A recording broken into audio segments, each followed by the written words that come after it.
Base മുതൽ maths പഠിച്ചു തുടങ്ങാം. ഇതിൻ്റെ 7ാമത്തെ ഡേയിലാണ് നമ്മൾ നിൽക്കുന്നത്. 2 ടോപ്പിക്കുകളാണ് നമ്മൾ പഠിച്ചുകൊണ്ടിരിക്കുന്നത്. ഒന്ന് നമ്മൾ ബോർഡ് മാസ് കംപ്ലീറ്റ് ചെയ്തു, പിന്നെ നമ്മൾ LCM and HCF ചെയ്തുകൊണ്ടിരിക്കുകയാണ്. ഒരു ക്വസ്റ്റ്യൻ പേപ്പർ നമ്മൾ പ്രീവിയസ് ക്വസ്റ്റ്യൻ പേപ്പർ വർക്കൗട്ട് ചെയ്തായിരുന്നു. അപ്പോൾ ഇന്ന് നമ്മൾ ചെയ്യുന്നത് ഒരു previous year question paper work out ചെയ്യുകയാണ്. അപ്പോൾ ഇതിനകത്തൊരു 15 ക്വസ്റ്റ്യൻസ് ആണ് നമ്മൾ വർക്കൗട്ട് ചെയ്യുന്നത്. നമ്മൾ എല്ലാ previous year question paper work out ചെയ്യുമ്പോഴും പറയുന്നതാണ്, ക്വസ്റ്റ്യൻ കാണുമ്പോൾ ഞാൻ ചെയ്യുന്നത് നോക്കി നിൽക്കാതെ സ്വന്തമായിട്ട് ചെയ്യുക. 15ൽ നിങ്ങൾക്ക് എത്ര മാർക്ക് സ്കോർ ചെയ്യാൻ പറ്റി എന്നുള്ളത് നിങ്ങൾ താഴെ ഒന്ന് കമൻറ്റ് ചെയ്യുക. അപ്പോൾ ക്വസ്റ്റ്യൻസ് നമ്മൾ ഒരുപാട് ക്വസ്റ്റ്യൻ പേപ്പറുകൾ വർക്കൗട്ട് ചെയ്ത് പോകും.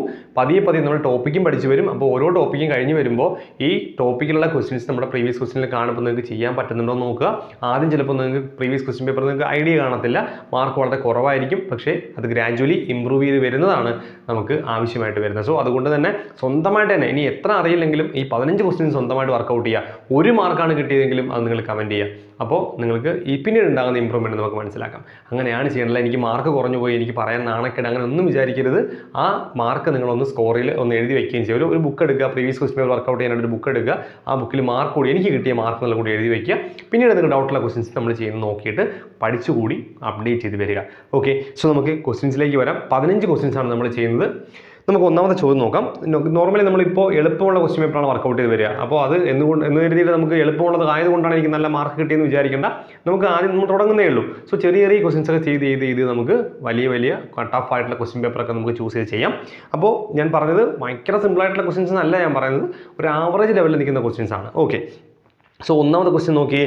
എന്താണ് ക്വസ്റ്റ്യൻ? √3 എന്ന ശ്രേണിയിലെ എത്രാമത്തെ പദമാണ് 729? ഒരു ചെറിയ ക്വസ്റ്റ്യൻ അല്ല, ഇച്ചിരി സ്റ്റാൻഡേർഡ് ഉള്ള നല്ലൊരു ചോദ്യമാണ്. അപ്പോൾ ഇത് ഏത് ക്വസ്റ്റ്യൻ ആണ്, ഏത് ടോപ്പിക്കാണെന്ന് ചോദിച്ചാൽ ഇത് നമ്മുടെ GP ആണ്, ജോമെട്രിക് പ്രോഗ്രഷൻ ആണ്, അല്ലെങ്കിൽ സമഗുണിത ശ്രേണിയാണ് എന്ന് നമ്മൾ ഐഡൻറ്റിഫൈ ചെയ്യണം. അത് കുറേ ക്വസ്റ്റ്യൻസ് ഒക്കെ ചെയ്താൽ നമുക്ക് പഠിക്കാൻ പറ്റുള്ളൂ. നമുക്ക് നോക്കാം എന്താണ് സംഗതി പറഞ്ഞിരിക്കുന്നത്. √3 അപ്പോൾ നമുക്ക് നോക്കാം എന്താണ്. നോക്കി, √3 ഇത് ഒരു GP ആണ്, ജോമെട്രി പ്രോഗ്രഷൻ. കൂടുതൽ അതിനെപ്പറ്റി വിശദീകരിക്കുന്നില്ല, എങ്കിൽ നമുക്ക് ഒരു ക്ലാസ് ഒന്നും പോരാ പറഞ്ഞു തീർക്കാനായിട്ട്. എങ്കിൽ ഞാൻ ജസ്റ്റ് ഒന്ന് പറയാം. അപ്പോൾ എന്താണ് ജോമെട്രി പ്രോഗ്രഷൻ എന്ന് വെച്ച് കഴിഞ്ഞാൽ, ഒരു നമ്പർ മൾട്ടിപ്പിൾ, ഇപ്പോൾ നമുക്കറിയാം സമാന്തര ശ്രേണി അറിയാം, അരിത്തമെറ്റിക് പ്രോഗ്രഷൻ നമുക്കറിയാം. ഒരു നമ്പർ തന്നെ കൂട്ടി പോകുന്നതിനെയാണ് നമ്മൾ അരിത്തമെറ്റിക് പ്രോഗ്രഷൻ. അതായത് 2ൻ്റെ കൂടെ 3 കൂട്ടി 5, 5നോട് വീണ്ടും 3 കൂട്ടി 8, വീണ്ടും 3 കൂട്ടി 11. ഇതാണ് ഒരു സമാന്തര ശ്രേണി എന്ന് പറയുന്നത്. എന്താണ് സമഗുണിത ശ്രേണി എന്ന് പറയുന്നത്? ഒരു നമ്പർ തന്നെ മൾട്ടിപ്പിൾ ചെയ്ത് ഗുണിച്ചു പോകുന്നതാണ്. അതായത് ഒരു സംഖ്യ നമ്മൾ 2 എടുക്കുന്നു, 2നൊപ്പം നമ്മൾ 3 കൊണ്ട് ഗുണിക്കുന്നു, 6 കിട്ടി.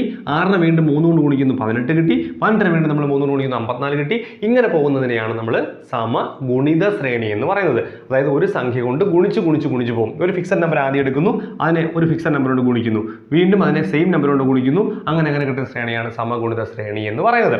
ഞാൻ ജസ്റ്റ് ഒന്ന് പറഞ്ഞു പോണേ ഉള്ളൂ. ടോപ്പിക്ക് നമ്മൾ പഠിപ്പിക്കും, അപ്പോൾ നമുക്ക് നന്നായിട്ട് മനസ്സിലാവും. അപ്പോൾ ഇതൊരു സമഗുണിത ശ്രേണിയാണെന്ന് നമുക്ക് പെട്ടെന്ന് മനസ്സിലാക്കണം. അതാണ് കാര്യം. അതിൽ കുറച്ച് കാര്യങ്ങളുണ്ട് കേട്ടോ. ഇതൊരു സിമ്പിളായിട്ടുള്ള ചോദ്യമല്ല, കുറച്ച് ഹൈ ലെവൽ ചോദ്യമാണ്.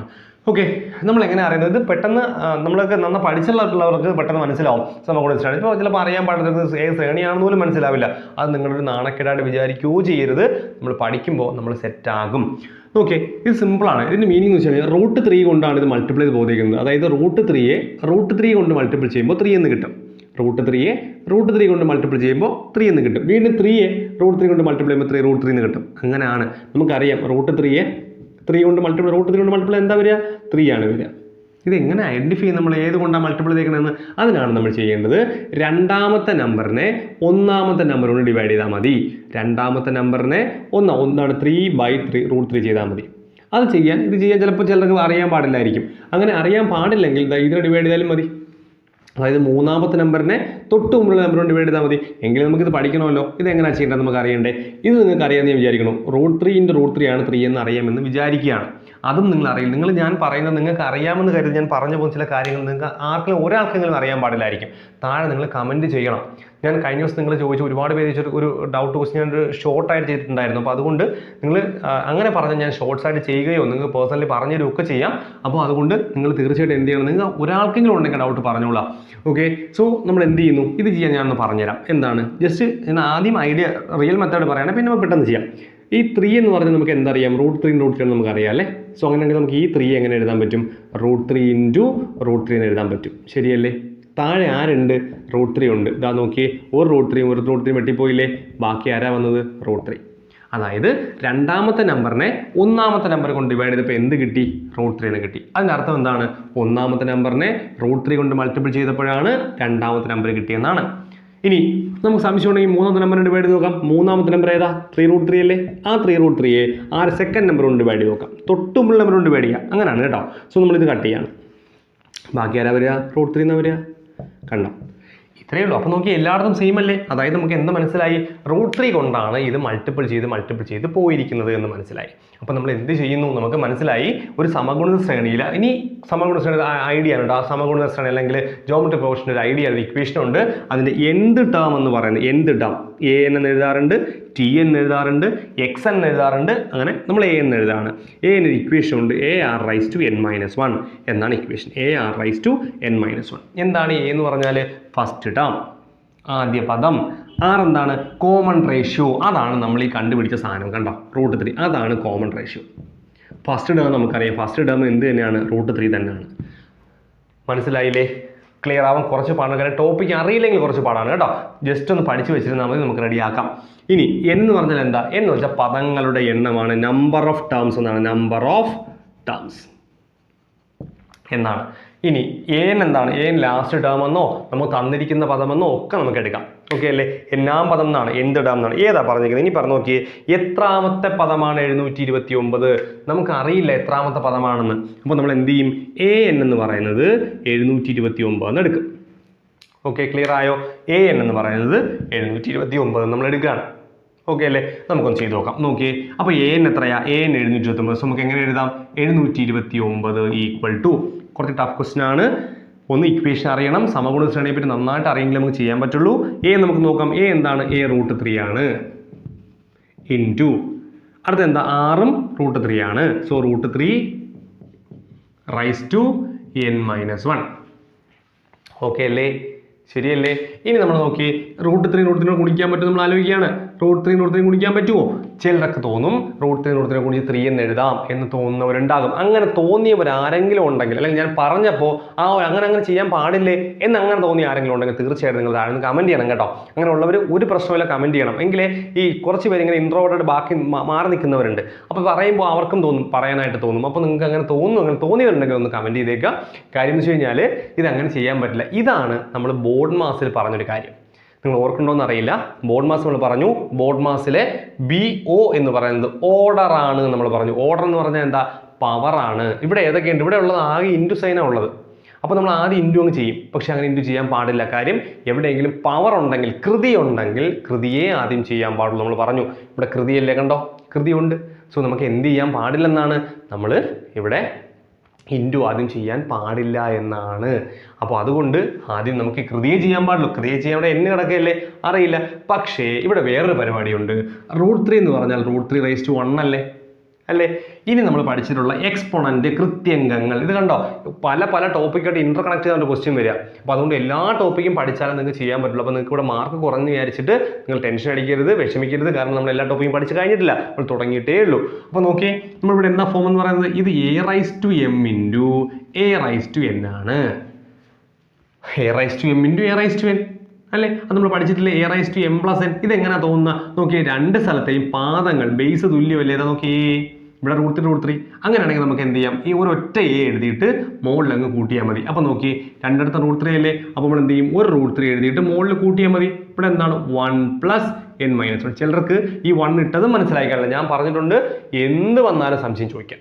എന്ത് വന്നാലും ചോദിക്കുക. എനിക്ക് ചിലപ്പോൾ ഞാൻ കുറേയൊക്കെ മനസ്സിലാക്കിയാണ് പറയുന്നത്. നിങ്ങൾക്ക് ചിലപ്പോൾ ഈ സംശയം വരാം എന്ന് കരുതിയാണ് പറയുന്നത്. പക്ഷേ നിങ്ങൾക്ക് എല്ലാം ചിലപ്പോൾ അതിനേക്കാൾ കൂടുതൽ ഡൗട്ട് നിങ്ങൾക്ക് ഉണ്ടാവും. അത് പൊട്ടത്തരമാണ്, ചോദിച്ചാൽ നാണക്കേടാണെന്ന് വിചാരിക്കരുത്. ധൈര്യമായിട്ട് ചോദിക്കുക കേട്ടോ.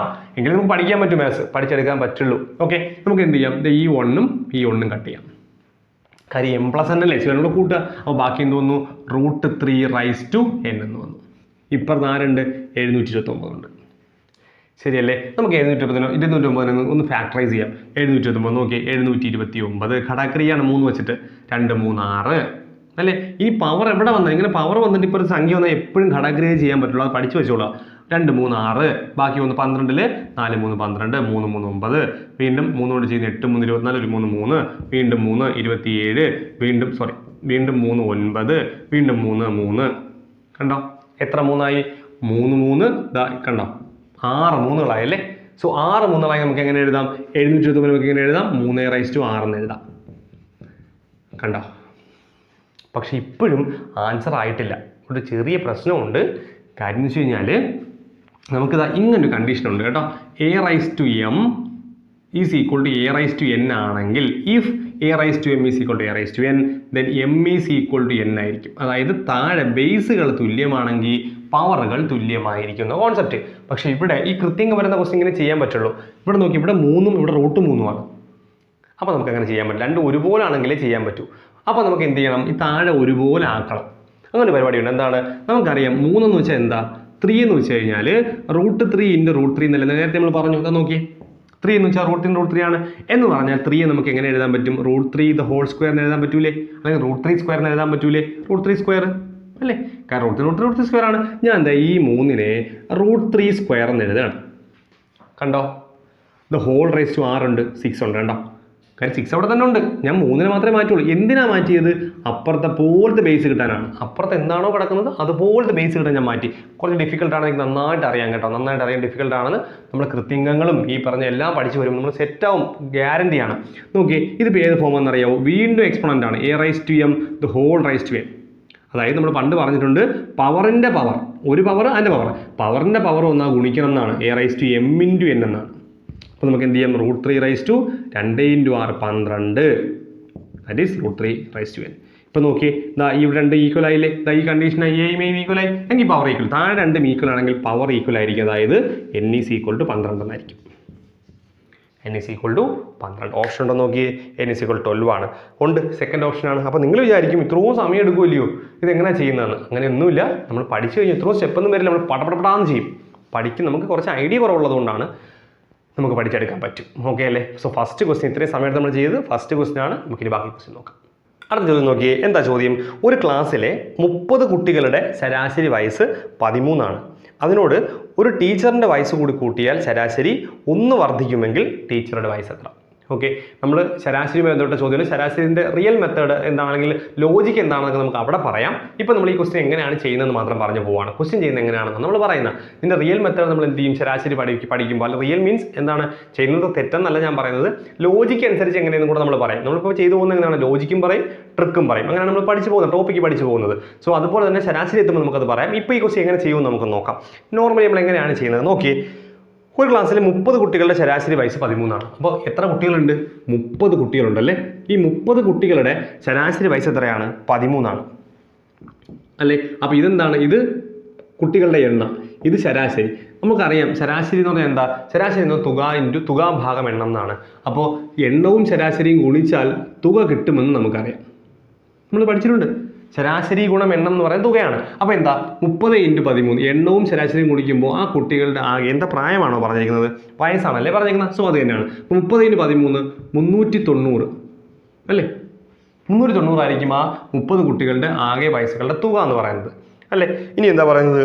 ഒരു ടീച്ചർ കൂടി വന്നപ്പോൾ ശരാശരി 1 വർദ്ധിച്ചു. ടീച്ചർ വരിക മീൻസ് എണ്ണമാകെ എത്രയായി? 31 ആയി. ശരാശരി എത്രയായി? 14 ആയി. അപ്പോൾ തുക എന്തായിരിക്കും അല്ലേ? അപ്പോഴും തുക കാണുമല്ലോ. നമുക്ക് ഗുണിക്കാം. എങ്ങനെയാണ്? 31 × 14. ഓക്കെ, 1 4 4, 4 3 12, ദെൻ 1 1 1, 1 3 3, 4 3 4, 434 അല്ലേ? ഞാൻ കൂട്ടിയോ ഗുണിച്ചതിന് പ്രശ്നമുണ്ടെങ്കിൽ പറഞ്ഞോളാം കേട്ടോ. അപ്പോൾ നോക്കി നമുക്ക് നോക്കാം. അപ്പോൾ ഇപ്പോൾ നേരത്തെ എത്ര തുകയായിരുന്നു? ടീച്ചർ വരുന്നതിന് മുമ്പ് തുക 390 ആയിരുന്നു. ഇപ്പോൾ ടീച്ചറുടെ വന്നപ്പോൾ തുക എത്രയായിട്ട് മാറി? 434 മാറി. അതിൻ്റെ അർത്ഥം എന്താണ്? ഇവിടെ 30 ആയിരുന്ന എണ്ണം 31 ആയില്ലേ? അപ്പോൾ ഇന്ന് കുറച്ച് നോക്കിയേ. 31 - 30 1 അല്ലേ? അതായത് ഒരാളുടെ തുക കുറച്ച് നോക്കിയേ. 4 ൽ നിന്ന് 0 കുറച്ച് 4 എന്ന് വരും. 13 ൽ നിന്ന് 9 കുറച്ച് എത്ര? 4 എന്ന് വരും. ഇവിടെ കുറയ്ക്കുമ്പോൾ 0 ആയിപ്പോൾ. അപ്പോൾ 44 എന്നല്ലേ കിട്ടി. എന്താണ്? എണ്ണം ഒന്നല്ലേ? ഒരാളുടെ തുക 44. ഒരാളുടെ തുക എന്ന് പറയുന്നത് ഒരാളുടെ വയസ്സെന്ന് വെച്ചാൽ അത് തന്നെയാണ് അല്ലേ? ഒരാളുടെ വയസ്സുകളുടെ തുക 44. അപ്പോൾ എന്താ? ആ 1 എന്ന് പറഞ്ഞാൽ ആരാ? അധികം വന്ന ടീച്ചറാണ്. അപ്പോൾ ടീച്ചറിൻ്റെ വയസ്സ് എത്രയാണ്? 44. അങ്ങനെ ചിന്തിക്കണമെന്നില്ല. എന്താണ്? ആദ്യം തുക എത്രയായിരുന്നു? 390. ടീച്ചർ വന്നപ്പോൾ എത്രയായി? 434 ആയി. എൻ്റെ കാര്യം എന്താ? ടീച്ചറിൻ്റെ ഭാരം കൂടി, ടീച്ചറിൻ്റെ പ്രായം കൂടി എന്നുള്ളതാണ്. അപ്പോൾ നമ്മൾ എന്ത് ചെയ്യും? ടീച്ചറിൻ്റെ പ്രായം കൂടി എന്ത് ചെയ്യും? രണ്ടാമത്തെ തുകയിൽ നിന്നും ഒന്നാമത്തെ തുക കുറയ്ക്കും. അപ്പോൾ 44 കിട്ടിയ അർത്ഥം എന്താണ്? ആ ടീച്ചറിൻ്റെ പ്രായം എത്രയാണ്? 44 എന്നാണ്. ഓപ്ഷൻ ഉണ്ടോ നോക്കിയാൽ 44 ഓപ്ഷനിൽ ഉണ്ട്. ഒന്നാമത്തെ ഓപ്ഷനാണ് അല്ലേ? സോ ആൻസർ നമുക്ക് കിട്ടി. എളുപ്പമല്ലേ? അടുത്ത ചോദ്യം നോക്കാം. ഒരു സഞ്ചിയിലുള്ള 2 രൂപ നാണയങ്ങളുടെയും 10 രൂപ നാണയങ്ങളുടെയും 5 രൂപ നാണയങ്ങളുടെയും എണ്ണങ്ങളുടെ അംശബന്ധം 5:8:7. അപ്പോൾ നമുക്ക് എന്ത് പറയാം? 2 റുപ്പീസ് 2 റുപ്പീസ് എങ്ങനെ എഴുതാം? 2 റുപ്പീസ് എന്ന് എഴുതാം. 2 രൂപ നാണയങ്ങളുടെയും 10 രൂപ നാണയങ്ങളുടെയും 5 രൂപ നാണയങ്ങളുടെയും റേഷ്യോ എന്താണ്? 5 എണ്ണത്തിൻ്റെ റേഷ്യോ 5:8:7 എന്നാണ്. ശരിയല്ലേ? ഈ റേഷ്യോ നമ്മൾ എപ്പോഴും ചെയ്യുന്നത്. ഇനി എല്ലാം കൂടി കൂട്ടുമ്പോൾ 1250 രൂപ വരുമെന്ന് പറഞ്ഞിട്ടുണ്ട് അല്ലേ? കുറച്ച് അതെന്താണ്? എല്ലാം നാണയങ്ങളുടെ തുക 1250 രൂപയുമാണെങ്കിൽ 5 രൂപ നാണയങ്ങളുടെ എണ്ണമാണ് ചോദ്യം. ശരിയല്ലേ? നോക്കാം നമുക്ക്. അപ്പോൾ ഇവിടെ എന്താണ്? ഇത് നാണയങ്ങൾ 2 രൂപ നാണയങ്ങളുടെ എണ്ണമാണ്, 10 രൂപ നാണയങ്ങളുടെ എണ്ണമാണ് പറഞ്ഞിരിക്കുന്നത് അല്ലേ? അപ്പോൾ റേഷ്യോ വരുമ്പോൾ എപ്പോഴും ബെറ്റർ എന്ന് വെച്ച് കഴിഞ്ഞാൽ എന്താണ്? 2 രൂപ നാണയങ്ങൾക്ക് കറസ്പോണ്ടിങ് ആയിട്ട് എത്രയാണ്? 5 അല്ലേ? സോ 2 രൂപ നാണയങ്ങളുടെ എണ്ണം 5x നീ എടുക്കുകയാണ്.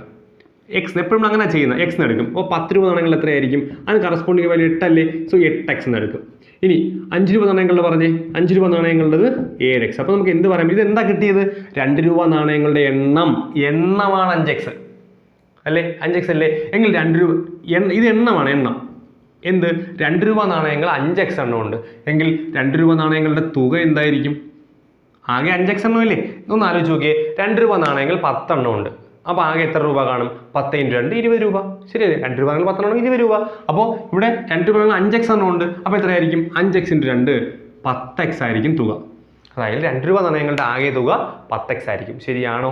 ക്ലിയർ ആയെന്ന് ചോദിക്കും. ഇനി നോക്കിയേ, 10 രൂപ നാണയങ്ങൾ 8x എണ്ണമുണ്ട്. ഒന്ന് ആലോചിച്ച് നോക്കിയേ. 10 രൂപ നാണയങ്ങൾ 8 എണ്ണം ഉണ്ടെങ്കിൽ 8 × 10 80 രൂപ. 10 രൂപ നാണയങ്ങൾ 10 എണ്ണം ഉണ്ടെങ്കിൽ 10 × 10 100 രൂപ. അപ്പോൾ 10 രൂപ നാണയങ്ങൾ 8x എണ്ണം ഉണ്ടെങ്കിൽ 8x × 10 അതായത് 80x ആകെ. മനസ്സിലായില്ലെങ്കിൽ പറഞ്ഞു കേട്ടോ, ഞാൻ ക്ലിയർ ആക്കി പറഞ്ഞു പോവാണ്.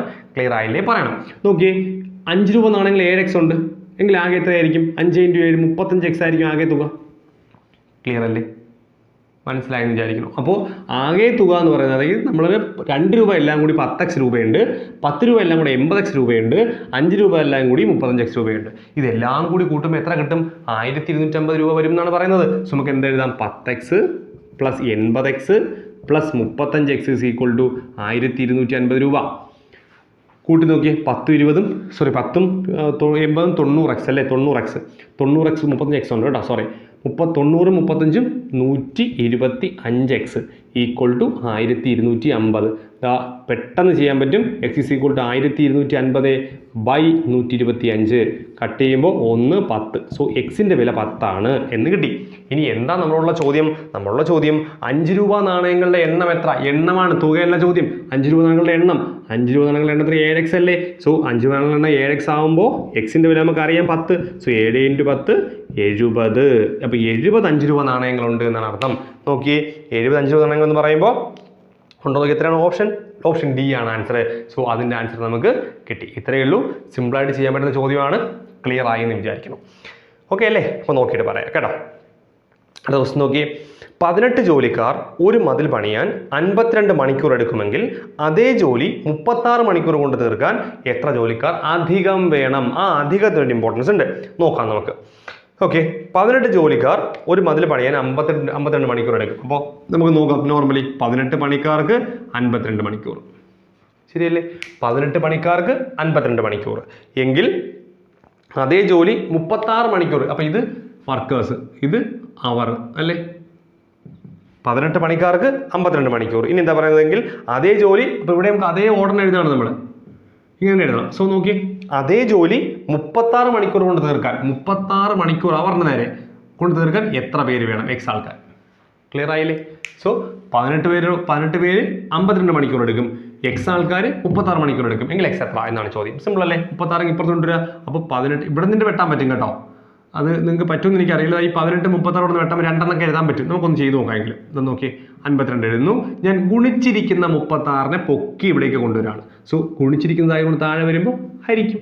ഇപ്പുറത്ത് ആരുണ്ട്? ഇനി എക്സ് മാത്രമേ ഉള്ളൂ അല്ലേ? ഇതൊന്നും കയറി ഗുണിച്ച് കളയരുത് കേട്ടോ. അതൊക്കെ നമ്മുടെ ഒരു ലോജിക്ക് സെൻസ് ആണ്. നമ്മുടെ മൾട്ടിപ്പിൾ കഴിഞ്ഞാൽ വലിയ നമ്പറാകും. PSC എപ്പോഴും കട്ട് ചെയ്യാൻ പറ്റുന്ന നമ്പർ തരത്തുള്ളൂ. സോ വലിയ നമ്പർ നമ്മൾ എന്ത് ചെയ്യുന്നു? ഇതും കട്ട് ചെയ്യുന്നു. കണ്ടോ? ഇത് കട്ട് ചെയ്യുമ്പോൾ 26 എന്ന് കിട്ടുന്നു. സോ എക്സിൻ്റെ വില 20. അതായത് എന്താണ്? 18 ജോലിക്കാർക്ക് 52 മണിക്കൂർ വേണമെങ്കിൽ 36 മണിക്കൂർ കൊണ്ട് തീർക്കാൻ 26 ജോലിക്കാർ വേണം. പക്ഷേ 26 ഓപ്ഷൻ അതിനകത്തില്ല. ചിലപ്പോൾ PSCയുടെ ഫസ്റ്റ് ഓപ്ഷൻ 26 ആയിരിക്കും. നമ്മൾ തെറ്റിക്കാൻ വേണ്ടി. പക്ഷെ അങ്ങനെയല്ല, എത്ര പേർ അധികം വേണം എന്നാണ് ചോദിക്കുന്നത്. അതായത് ഇപ്പോൾ 18 പേരുണ്ട്, നമുക്ക് ഇനി 26 പേര് വേണം, മൊത്തത്തിൽ 26 പേര് വേണം. അപ്പോൾ എത്ര പേര് അധികം വേണ്ടത്? 8 പേര് അധികം വേണം. ഇപ്പോൾ 18 പേരുണ്ടല്ലോ, ഇനി എത്ര പേര് കൂടെ വേണം എന്നാണ് ചോദ്യം. അധികം എത്ര പേര്? ആ അധികത്തിന് ഭയങ്കര ഇമ്പോർട്ടൻസ് ഉണ്ട്. സോ 8 പേര്. 8 ഓപ്ഷൻ ഉണ്ടോ എന്ന് നോക്കിയേ. 8 സി ആണ് ഓപ്ഷൻ. മനസ്സിലായല്ലോ? അപ്പോൾ ഇത് ശ്രദ്ധിച്ചോണം. 26 ഉണ്ടെങ്കിൽ നമ്മൾ ചാടിക്കറി 26 എഴുതാനുള്ള സാധ്യത കൂടുതലാണ്. അപ്പോൾ ഇതൊക്കെ അത്രയും സൂക്ഷിച്ച് അത്രയും ആലോചിച്ച് മാത്രമേ. ബബിൾ ചെയ്തിട്ട് നമ്മൾ ഓർത്തിട്ടും കാര്യമില്ല. അത് ഓർത്തോളണം. ബബിൾ ചെയ്ത് കഴിയുമ്പോഴാണ് അയ്യോ അങ്ങനെ അല്ലല്ലോ എന്ന് ഓർമ്മിച്ചാൽ അവിടെയും കാര്യമില്ല. അതുകൊണ്ട് വളരെ കാര്യമായിട്ട് സൂക്ഷിച്ച് ക്വസ്റ്റ്യൻ ചെയ്യാൻ പാടുള്ളൂ. ഇവിടെ എന്തായാലും ഓപ്ഷൻ 26 ഇല്ല. അതുകൊണ്ട് നമ്മൾ ആ തെറ്റ് ചൂസ് ചെയ്യില്ല. ഓക്കെ അല്ലേ? അടുത്ത ചോദ്യം നോക്കിയേ. മണിക്കൂറിൽ 54 കിലോമീറ്റർ വേഗതയിൽ ഓടുന്ന ഒരു ട്രെയിൻ 18 സെക്കൻഡ് കൊണ്ട് ട്രാക്കിനരികിൽ നിൽക്കുന്ന ഒരു മരത്തിനെ കടന്നു പോകുന്നുവെങ്കിൽ ട്രെയിനിൻ്റെ നീളം എന്ത്? അപ്പോൾ ഇത് വേഗത, ദൂരം, സമയമാണ്. ട്രെയിൻ ഒരു മരത്തിനെയാണ് കടന്നു പോകുന്നത്. നമ്മൾ പറഞ്ഞിട്ടുണ്ട് ട്രെയിൻ നീളമില്ലാത്തൊരു വസ്തുവിനെ കടന്നു പോകുന്നെങ്കിൽ, ട്രെയിൻ ഒരു മരത്തിനെ കടന്നു പോവുക, പോസ്റ്റിനെ കടന്നു പോവുക, റെയിൽവേ സ്റ്റേഷനിൽ നിൽക്കുന്ന ഒരു ആളിനെ കടന്നു പോവുക, ഒരു കല്ലിനെ കടന്നു പോവുക, ഒരു മയിൽക്കുറ്റിയെ കടന്നു പോവുക. ഇതിലെല്ലാം ഈ പറഞ്ഞ സാധനങ്ങൾക്കൊന്നും, അതായത് നമ്മുടെ പോസ്റ്റ്, മരം, ആള്, ദെൻ ഒരു കല്ല്, ഒരു മയിൽക്കുറ്റി, ഇതൊക്കെ നോക്കുമ്പോഴൊക്കെ അതിന് ഒരു ലെങ്ത് ഉള്ള സാധനമല്ല. കമ്പയർ ടു എന്താണ് ട്രെയിനുമായിട്ട് കമ്പയർ ചെയ്യുമ്പോൾ വലിയൊരു ലെങ്ത് ഉള്ളതല്ല മരം എന്നൊക്കെ പറയുന്നത്. അങ്ങനെയാണ് എങ്കിൽ നമുക്ക് കോൺസെപ്റ്റ് അറിയാം എന്താണ്.